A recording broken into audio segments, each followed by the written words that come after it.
Guardianes.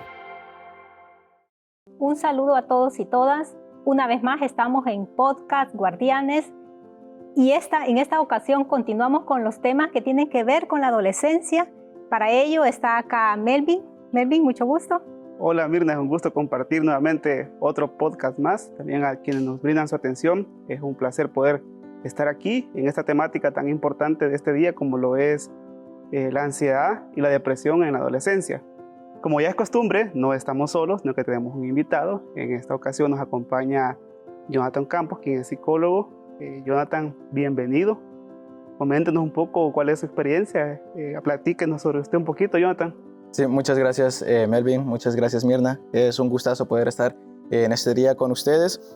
Gracias a Dios yo tuve la oportunidad de cursar la carrera en psicología, ¿verdad? De graduarme como psicólogo allá por el año 2014. Y desde entonces hemos estado trabajando en diferentes organizaciones. En un primer momento estuvimos trabajando en un hogar residencial para adolescentes adictos como terapeuta emocional, seguidamente con la Universidad Evangélica y otra ONG también que se llama Swiss Contact, que estuvimos trabajando con migrantes retornados en la parte de atención psicosocial y por supuesto también intermediación laboral, y actualmente estamos como especialista en juventud dentro de Compasión El Salvador. Qué bueno, y bueno, van a poder ver en esta ocasión, ¿verdad? Toda esa experiencia que Jonathan ha tenido nos va a contribuir mucho precisamente al tema que tenemos. Decía Melvin que era ansiedad y depresión en la adolescencia.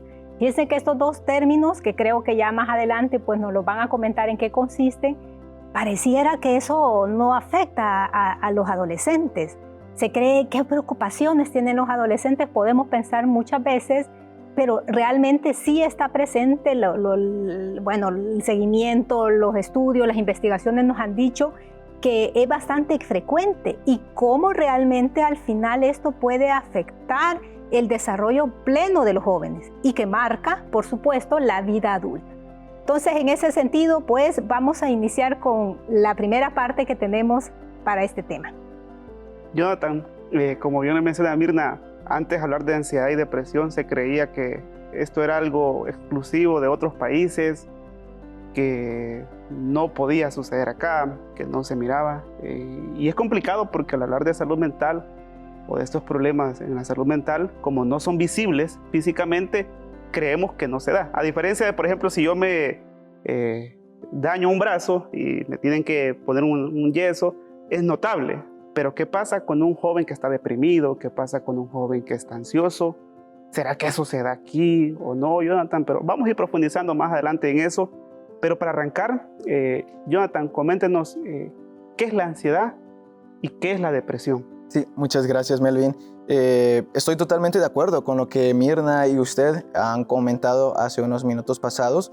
Realmente coincido. Ya voy a abordar exactamente la pregunta que usted me realiza. Pero es muy importante dar a conocer cómo estos dos tipos de trastorno, porque son trastornos, la depresión y la ansiedad, inclusive hoy en día están presentes en edades pequeñas, es decir, desde los 3 años hasta 4, 5, hasta los 17 años, ¿verdad? Nuestros adolescentes, a nuestros jóvenes, ¿verdad? Ellos están adoleciendo de este tipo de situaciones. Inclusive en algunos datos que se han brindado, en el año 2021, el año pasado, se calcula que alrededor de 7.1% de niños y jóvenes, ¿verdad? Entre las edades, como le mencionaba, de 3 a 17 años, fueron diagnosticados con ansiedad. Y un 3.2% fueron diagnosticados, siempre en las mismas edades, en el mismo rango de edades, fueron diagnosticados con depresión. Y en porcentajes esto se mira chiquito, pero en realidad si lo traducimos a cifras, son aproximadamente en el de 7.1, son como 4.4 millones ya de niños y de jóvenes, ¿verdad? Que están adoleciendo y que están siendo diagnosticados con este tipo de trastornos. Y para ya abordar la pregunta que usted me realizaba, el trastorno de ansiedad o ansiedad es una sensación de inquietud o preocupación excesiva, ¿verdad? Que tienen o que experimenta una persona a raíz de una amenaza futura, ¿verdad? Que está ahí en la mente de la persona, que se generan inclusive pensamientos, ¿verdad? Intrusivos, se le llama en el área de psicología, ¿verdad? que están cotidianamente, ¿verdad?, rondando en la mente de la persona, y es lo que genera algún tipo de malestar, tanto a nivel psicológico, ¿verdad?, como a nivel somático. Y en el caso de la depresión, es un trastorno del estado de ánimo, ¿verdad? Creo que hoy en día se utiliza la palabra depresión de una manera indiscriminada. Cuando alguien anda, y perdón por la expresión, lo vamos a utilizar bien a los salvadoreños, cuando se encuentra bajoneado, ¿verdad? O cuando se encuentra sumamente triste, decaído, dicen, está deprimido. Pero en realidad la depresión ya es un trastorno plenamente, ¿verdad? Y al decir que alguien está deprimido es como que si estemos etiquetando lo que ya tiene, ¿verdad? Ese tipo de trastorno. Pero la depresión es la ausencia también del placer de actividades que antes realmente sí generaban esa satisfacción en la persona, y también, como mencionaba, un trastorno del estado de ánimo, y por supuesto también la persona manifiesta cierto malestar y cierta obstrucción en el desarrollo de las actividades con las que anteriormente se desempeñaba, ¿verdad? Y ahora que menciona eso, Jonathan, yo me hacía la pregunta, porque ¿será que si yo siento cierta ansiedad, será que ya tengo un trastorno? O si estoy desanimado, ¿será que ya estoy deprimido?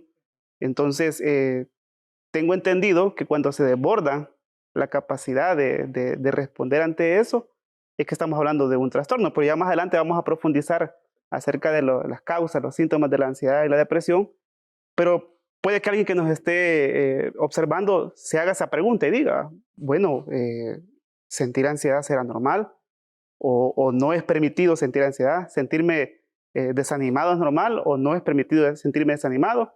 Entonces, ¿en qué momento, Jonathan, podríamos hacer como esa diferencia o decir, si debo sentirme, si me siento ansioso por un examen, ¿será que ya tengo un trastorno? O si hoy me levanté sin ganas de bañarme, por ejemplo, ¿será que ya estoy deprimido? Pues si así fuera, creo que también yo estaría diagnosticado, ¿verdad? Con ambos trastornos, ¿verdad? En algunas cosas. Pero no, creo que manifestaciones de ansiedad, preocupación, nerviosismo o decaimiento, ¿verdad?, son habituales. Como seres humanos no estamos exentos de experimentar ese tipo de sensaciones ante las diferentes circunstancias, ¿verdad?, y eventos que ocurren en la vida. Creo que el parámetro conductor para determinar que una sensación de decaimiento en realidad está transformándose en depresión, o en todo caso una sensación de preocupación o ansiedad, no solamente ya es una crisis momentánea, sino que ya está lindando a un trastorno, es en el tiempo, en la frecuencia, ¿verdad?, con la que estos síntomas, ¿verdad?, y signos se manifiestan, ¿verdad?, en la persona, que usualmente es cotidianamente, es decir, para ser diagnosticados tal cual, tienen que haber una recurrencia cotidiana de dichos síntomas por un periodo de aproximadamente 6 meses. Que la persona esté experimentando esos síntomas, esos malestares por un periodo de 6 meses para ya ser diagnosticado con un trastorno de ansiedad, ¿verdad? O con un trastorno del estado de ánimo enfocado en depresión. Y hacía la aclaración porque las estadísticas, si bien usted lo mencionaba, son pequeñas aparentemente, pero son bastante alarmantes. Esto es de lo que se logra contabilizar. Claro, ¿Cuánto su registro no hay acerca de claro, esto? y como también muchas veces los temas de salud mental son temas tabú, ¿verdad? Son temas también que la gente, y pues inclusive quizás muchas veces nosotros hemos estado en eso, ¿verdad? Al momento de sentirnos bastante mal, experimentar algunos malestares, pero nosotros decimos, uy, es decir, voy a ir a pagar tanto, ¿verdad? Por una consulta, ¿verdad? Mejor busco hacer otro tipo de actividades y trato de desenfocarme, trato de distraerme, y no atacamos muchas veces la raíz de algo que realmente puede ser de contenido emocional y que está muy, muy impregnado dentro del individuo, ¿verdad? Y es que también el acceso, ¿verdad? El Claro, acceso a este tipo de servicios, en términos generales, la salud mental no es algo en el que se invierte. Entonces, como usted decía, no solo es su registro, es que no se diagnostica, ¿verdad? Porque para darle el nombre de depresión y ansiedad, pues debe de estar diagnosticado. No es porque yo crea, ¿verdad?, que aquella persona lo tiene, porque no soy especialista en el área, ¿verdad? sí, y la concepción también que las personas tienen sobre alguien que está deprimido o alguien con un trastorno o alguien que asiste a un psicólogo, ¿verdad? También muchas veces las personas pueden utilizarlo, ¿verdad? Como señalamientos peyorativos para esta persona cuando en realidad tendría que ser una acción de elogio. Es decir, no me encuentro muy bien, sé que estoy experimentando un malestar y he buscado ayuda, he buscado apoyo profesional. Pero en la sociedad contemporánea en que vivimos muchas veces es objeto de señalamiento. Y yo hacía la mención de aclarar esa parte porque usted al hablar de ansiedad decía que era una preocupación constante sobre eventos futuros y la depresión me quedaba con una palabra de ya no encuentro placer por lo que hago. Entonces ya usted hacía la aclaratoria de qué elementos y más adelante vamos a profundizar en ellos para poder decir esta persona sí tiene ansiedad o esta persona sí puede que tenga depresión.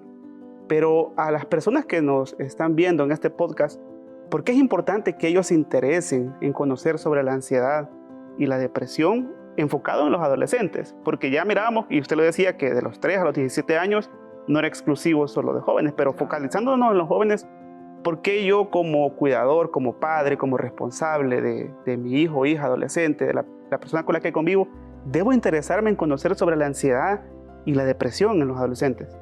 Número 1, para no mal etiquetar a una persona, ¿verdad? Para no señalar de depresivo o depresiva, ¿verdad? Que son términos peyorativos, ¿verdad? Ni se tendría que denominar de esa manera.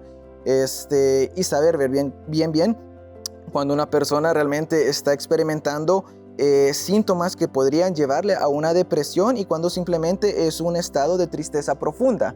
Porque ahora, como mencionábamos, ¿verdad? La depresión, muchas veces estados de tristeza profunda lo señalan como depresión. Pero 1, para no mal etiquetar. Número 2, para poder conocer cuáles son esas alarmas, cuáles son esas señales, ¿verdad?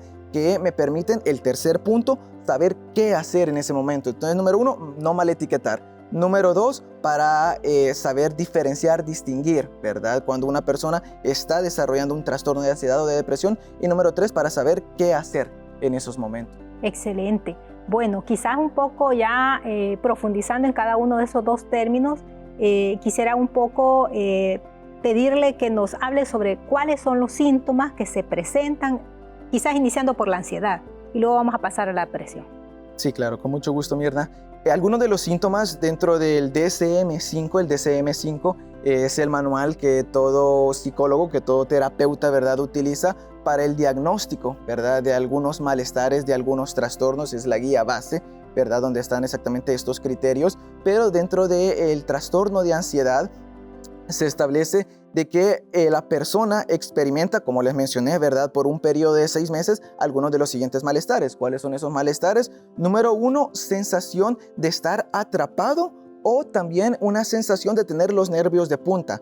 Número 1. Número 2, estados de irritabilidad. Número 3, tensión muscular, ¿verdad? Número 4, está también insomnio, ¿verdad? Insomnio a raíz de la preocupación, ¿verdad?, o de esos pensamientos intrusivos que tiene la persona. Número 4, agitación muscular, ¿verdad? Y número 5, también se puede establecer también la falta o la disminución, ¿verdad?, del apetito en las personas, que también algunos de esos criterios, algunos de esos síntomas también coinciden con los de la depresión, pero ya vamos a ver que hay otros más adicionales, ¿verdad?, en la depresión. Y fíjese que me llama la atención que algunos de estos síntomas pueden ser percibidos por el resto de la familia del adolescente en este caso, pero hay otros que no, hay otros que solamente los puede sentir él, ¿verdad? Entonces, como también ahí es importante, y más adelante vamos a hablar del rol de la familia, pero cómo es importante entonces la comunicación, ¿verdad? Para yo conocer como madre de una adolescente o de un adolescente que él está atravesando esta situación y como esas alertas que usted decía, ¿verdad?, de buscar ayuda. Claro, y el monitoreo constante, que es algo que no hay que pasar por alto, ¿verdad? Cuando un niño, cuando un adolescente, cuando un joven expresa, he estado sintiéndome de esta manera, me he estado sintiendo bien irritado, con dolores de cabeza, lo miramos muy agitado, tomar el tiempo para preguntar, ¿verdad? Tomar el tiempo también para escucharles es muy importante, porque a veces lo podemos pasar por alto y no sabemos qué más se está desencadenando dentro de ellos o qué pueden estar ellos experimentando, ¿verdad?, a nivel socioemocional, que podría estarlos impulsando a un tipo de trastorno. Eso sí, el adolescente tiene la confianza de hablar con los cuidadores o los responsables, pero muchas veces sabemos que en la adolescencia comienza a haber una ruptura. El adolescente comienza a ver a papá, a mamá, o a quien le cuida como su enemigo, a quien le critica. Y yo quisiera preguntarle, Jonathan, antes de conocer los síntomas de la depresión, usted hablaba de pensamientos intrusivos. Alguien que puede estar viéndonos se preguntará, bueno, ¿cuál sería un pensamiento intrusivo que puede estar generando ansiedad en un joven, en un adolescente? ¿Algún ejemplo de un pensamiento intrusivo? Los pensamientos intrusivos son como ideas obsesivas, ¿verdad? Que están en la mente de la persona a partir de lo que la persona considera una amenaza futura hacia su propia persona, ¿verdad? Hacia su propia integridad. Por ejemplo, un pensamiento intrusivo podría ser, digamos, yo estoy preparándome como para un examen, ¿sí? En el colegio. Entonces, de repente estoy estudiando y comienzo a pensar, uy, de seguro me voy a quedar en blanco, ¿ya? Me voy a quedar en blanco, no voy a poder responder. Y no voy a poder responder, voy a dejar todo el semestre, ¿verdad? Es decir, son contemplaciones de escenarios que obviamente si uno aborda, si uno estudia, pueden disminuirse, ¿verdad? Pero es algo que realmente invade la mente de la persona. Y ese es el punto esencial, ¿verdad?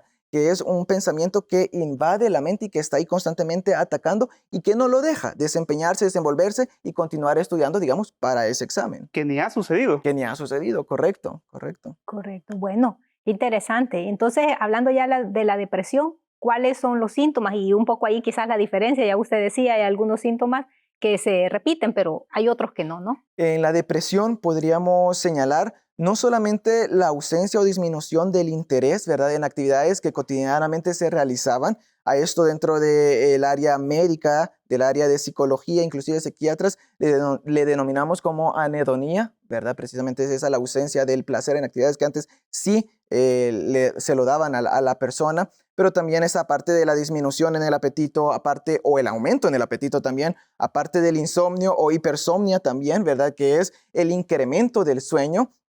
También está la obstrucción o la dificultad para poder continuar desarrollando actividades laborales, personales, familiares, que antes sí podía realizar. Pero a partir de estos malestares que está experimentando, la persona se encierra en sí misma y siente que ya no puede continuar. Empieza a faltar al trabajo, empieza a pedir permisos en el trabajo, inclusive lo pueden echar del trabajo, empieza a experimentar algún malestar por ir al colegio inclusive, ¿verdad? Quiere ya no ir al colegio y hace todo lo posible para no ir, pero también, ¿verdad?, está un descuido en su apariencia, ¿verdad?, personal, ¿verdad?, en su higiene personal inclusive, ¿verdad? Pero es por lo mismo, ¿verdad? La persona se encierra en sí misma, está en un estado de ánimo decaído, pero que ya hablamos, ¿verdad?, que este decaimiento ya es prolongado, ya es recurrente y es por un periodo de aproximadamente 6 meses que ha pasado la persona en este estado, ¿verdad? Y obviamente también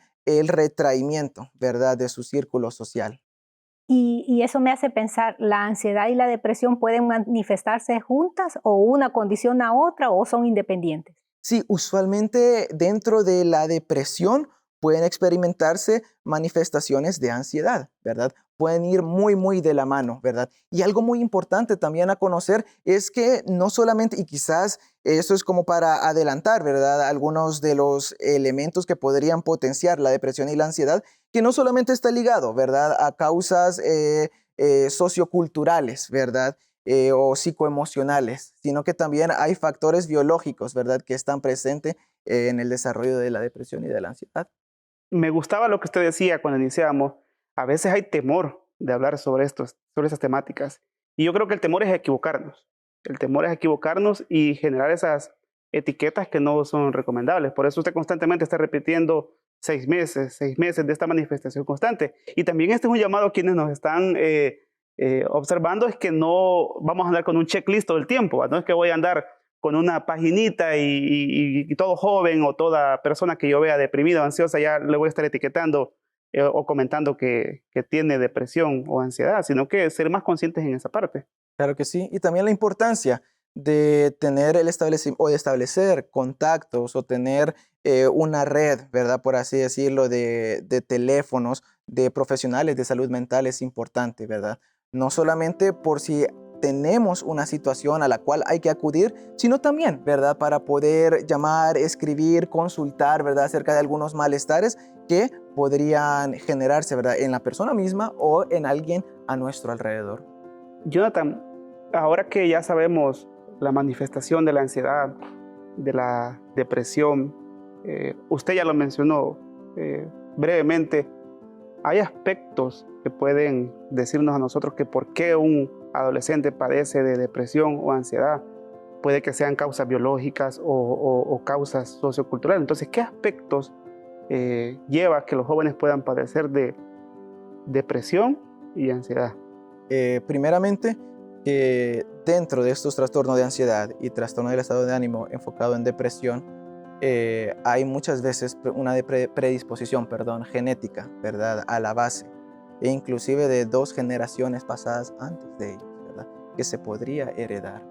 Entonces, número 1, esa parte, ¿verdad? Si nosotros conocemos que alguien de nuestra familia en algún momento fue diagnosticado con depresión, ojo, diagnosticado, ¿verdad?, plenamente, y también manifestó algún trastorno de ansiedad, ¿verdad?, o inclusive crisis de ansiedad, nosotros y también nuestros hijos podrían tener ese patrón o ese factor, ¿verdad?, de desarrollo hacia la ansiedad o hacia la depresión, número 1.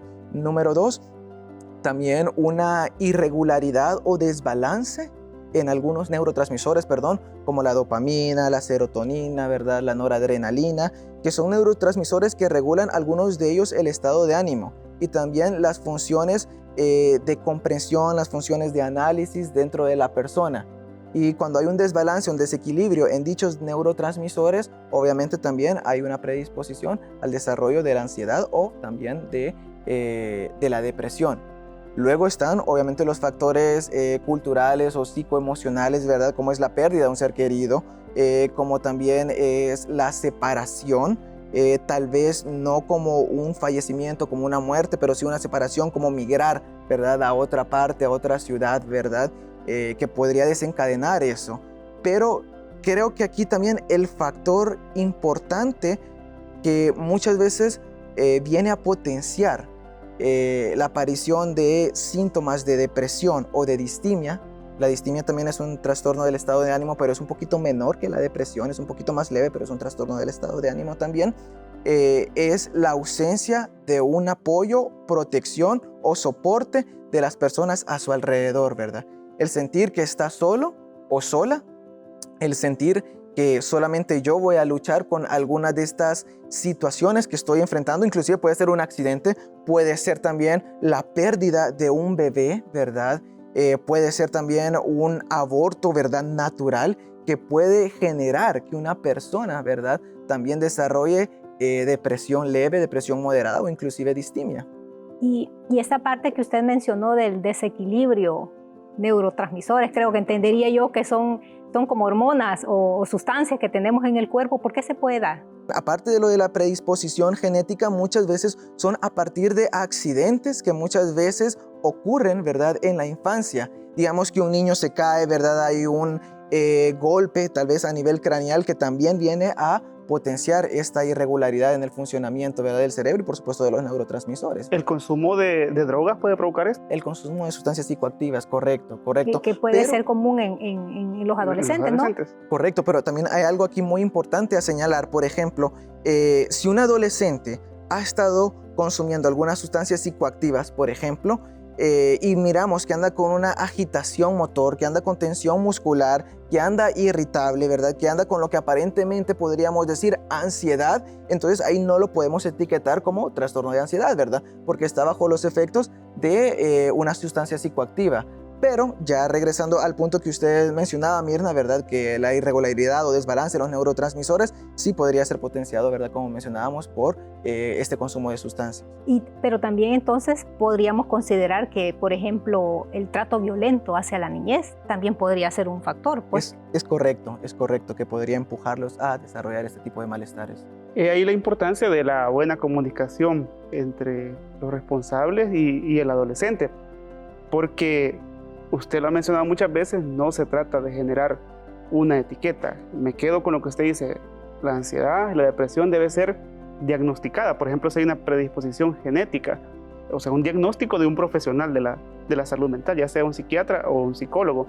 Pero si ya vemos en el contexto social o en el joven, qué áreas se ven afectadas en un adolescente, ya que que puede estar padeciendo de ansiedad o depresión? ¿Cómo yo observo, no solo con síntomas clínicos, sino que qué otras áreas el adolescente puede manifestar que esté enfrentando un trastorno de ansiedad o depresión?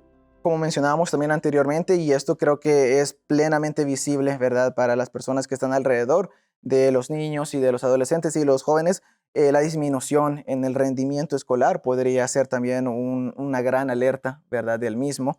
El también no tener o alejarse de las amistades o compañías que tenía antes, el refugiarse inclusive muchas veces, por ejemplo, el refugiarse en algunas actividades que de repente empiezan a ser demasiado recurrentes como los videojuegos, ¿verdad? Que simplemente muchas veces viene a ser como una vía de escape para las situaciones caóticas que el niño, la niña o el adolescente está experimentando. Inclusive en el DSM-5, ¿verdad? En el Manual de Trastornos Psiquiátricos, ya está categorizado, ¿verdad?, los videojuegos como un posible factor de desarrollo de adicciones, como una adicción tal cual, ¿verdad? Y como una vía de escape para muchas de las situaciones que los jóvenes manifiestan. Estamos claros con lo que hemos hablado, ¿verdad? Que estos dos trastornos, ¿verdad? No, y bueno, son comunes, pero repercuten pues en la vida de los adolescentes. Ahora, la familia, ¿cómo podemos contribuir, ¿verdad?, a prevenir que se dé este tipo de trastornos? Quizás número uno, el leer. Perdón por la expresión, el fajarnos, ¿verdad?, de todo el conocimiento que tengamos a la mano, no solamente a través de libros, sino que investigando en internet, ¿verdad?, acerca de lo que es la ansiedad, acerca de lo que es la depresión e inclusive otros trastornos del estado de ánimo, ¿verdad? Podríamos leer un poquito acerca de eso. Número uno, ¿verdad? Saber cuáles son como los criterios diagnósticos, los síntomas, los signos que se evidencian, ¿verdad?, en este tipo de malestares. Número dos, siempre lo hemos dicho, ¿verdad?, cuando a veces desarrollamos algunas capacitaciones o talleres, inclusive dentro de CEFEC, del Centro de Formación de Educadores Cristianos, llamamos, ¿verdad?, a las personas que asisten a que ellos puedan leer acerca de desarrollo humano, acerca de las características, ¿verdad?, de desarrollo de los niños en determinadas edades, para no empujarlos también muchas veces a hacer algunas actividades o a que sean buenos en algunas cosas que quizás en ese momento su capacidad de desarrollo evolutivo no se lo permite, porque precisamente están desarrollándose en ese momento. Entonces, leer de las características, leer acerca de la crianza saludable en niños y niñas, leer acerca de las consecuencias que algunas acciones que los adultos hacemos pueden llevar a los niños y a las niñas a experimentar este tipo de trastornos u otros malestares, ¿verdad? Y también el poder tener o abrir esos canales de comunicación, ¿verdad? Desde pequeño con los niños es importante. Y el no censurarnos en cuanto a algunos temas también, ¿verdad? Con ellos. El no reprenderlos cuando ellos nos consulten algunas cuestiones, ¿verdad? Algunos temas, porque eso viene a cerrar, ¿verdad? Esos canales de comunicación y hacen que en un futuro el adolescente y el joven, aunque es una tendencia de que ellos buscan más pasar tiempo con sus amigos o abordar ciertos temas con sus amigos, pero si desde pequeños nosotros inculcamos, número uno, los canales de comunicación, número dos, que estamos abiertos a poder conversar sobre cualquier tema con ellos, ellos conocen, ellos saben y está ahí en ellos que pueden recurrir a nosotros en cualquier sentido, de cualquier manera, si están experimentando algún malestar, pueden llegar sin el temor de que vayamos a reprenderlos, que los vayamos a etiquetar de una mala manera o que los vayamos a ignorar, ¿verdad? También es importante. Me parece interesante y creo que quienes nos están viendo han de estar pensando, ¿verdad?, en la edad que en este momento tienen los niños o adolescentes que están en casa, ¿verdad? Entonces, ¿cómo realmente cuando uno de nuestros hijos o hijas, ¿verdad?, va a pasar a la siguiente etapa, se vuelve necesario conocer un poco más sobre esa etapa? Porque de repente uno puede quedarse con el concepto general, ¿verdad? O común, ¿verdad? Decir, no, es que los adolescentes son rebeldes por naturaleza. Ujú. Y quedarnos hasta allí sin pensar en todas las bondades que tiene esta etapa, pues, ¿verdad? Y que como familia debemos de procurar crear las mejores condiciones para que ellos se desarrollen adecuadamente y no ser los generadores de una situación estresante o de la misma ansiedad, hasta llevarlo a una situación ya más complicada, ¿verdad? Como un trastorno del que usted menciona. Ahora, las familias, ¿en qué momento se le debe encender esa luz roja que diga debo de buscar ayuda porque a lo mejor mi hija, mi hijo, mi adolescente que está en casa, posiblemente tenga ansiedad o tenga depresión. Creo que es prestarle atención a la frecuencia de los síntomas, ¿verdad? Qué tan recurrente nosotros vemos algunas manifestaciones pero al mismo tiempo los cambios que ellos empiezan a experimentar y qué tan prolongados son esos cambios. Lo que mencionábamos, por ejemplo, el retraimiento, el ya no desarrollar actividades que antes se realizaban, o de repente el no sentir, ¿verdad? Que ellos están completamente compenetrados con nosotros, ¿verdad? En algunas actividades que usualmente sí lo hacían, son elementos, ¿verdad? A tener bien presentes, ¿verdad? Al momento de saber, ¿verdad? Si realmente nuestro hijo, nuestra hija, nuestro nieto, nieta, sobrino, sobrina, ¿verdad? Primo, prima, podría estar desarrollando alguno de estos trastornos. ¿Y qué debe de hacer entonces la familia ante la situación, ¿verdad? Que a lo mejor uno de sus jóvenes está padeciendo ansiedad o depresión? Número uno, ¿verdad? Como también estábamos conversando, el poder fajarnos de literatura, de conocimiento sobre ello. Y número dos, no tener miedo de acudir a un profesional de salud mental, ¿verdad? Si nosotros estamos visualizando algunos de esos criterios diagnósticos, algunos de esos síntomas en nuestros niños y nuestras niñas y nuestros jóvenes, ¿verdad? Y enfatizo y señalo siempre niños y niñas porque antes, como usted mencionaba, Mirna, no se creía que los niños podrían experimentar, pero ahora en las estadísticas está que desde los 3 años un niño puede desarrollar este tipo de síntomas o de este tipo de malestares, ¿verdad?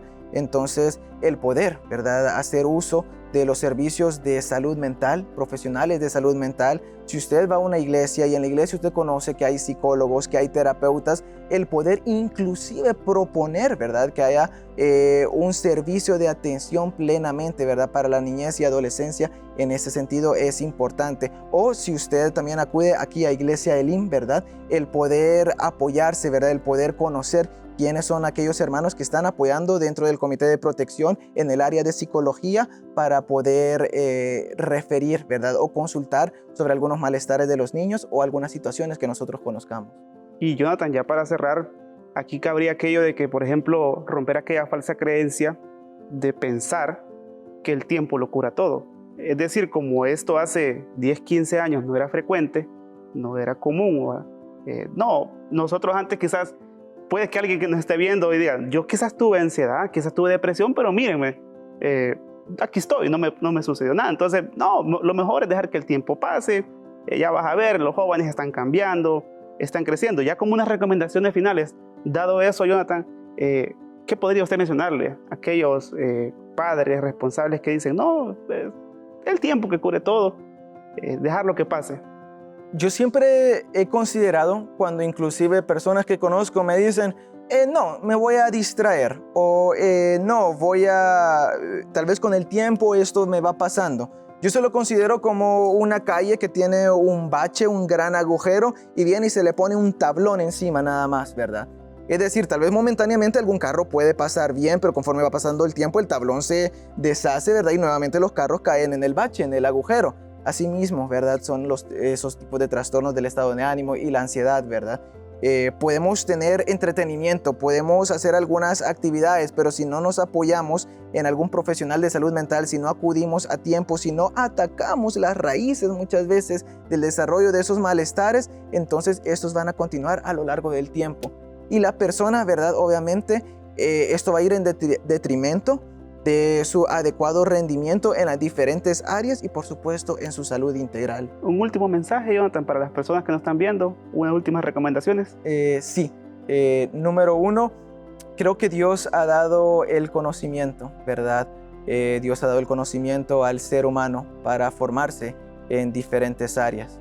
Dios ha puesto ahí también a diferentes profesionales y ha dado las oportunidades para que también, como mi hermano Melvin, mi hermana Mirna, ¿verdad? Cada uno en su campo, en su área de desenvolvimiento, ellos hayan podido cursar una carrera universitaria y poder ser de apoyo para otros. Entonces, nuevamente, ¿verdad? El apoyarnos, ¿verdad? En profesionales de salud mental es importante. El leer sobre las etapas evolutivas de los niños también. El leer sobre crianza positiva es muy importante. Y también el poder sensibilizarnos acerca de cómo ninguna persona está exenta de experimentar alguna crisis de ansiedad. Inclusive las estadísticas dicen que todo adolescente, un 20% de todos los adolescentes van a pasar o experimentar una crisis de ansiedad, pero no necesariamente esa crisis de ansiedad o crisis del estado de ánimo, ¿verdad? Una tristeza profunda tiene que transformarse en depresión, ¿verdad? O en ansiedad o en trastorno de ansiedad plenamente, ¿verdad? Si nosotros brindamos ese soporte, si nosotros brindamos ese apoyo, ¿verdad? En tiempo. Jonathan, gracias por haber compartido con nosotros este espacio. Es un gusto que nos haya acompañado. Y Mirna, también hemos finalizado un podcast más. Qué bueno que hemos abordado esta temática y esperamos que este tema sea de mucha importancia a las familias que nos están viendo. Ya, como lo decía el especialista, no es algo que sea ajeno a nosotros, si bien es más común de lo que pensamos, de lo que creemos. Así que gracias por habernos acompañado en este su podcast Guardianes y nos vemos en la próxima.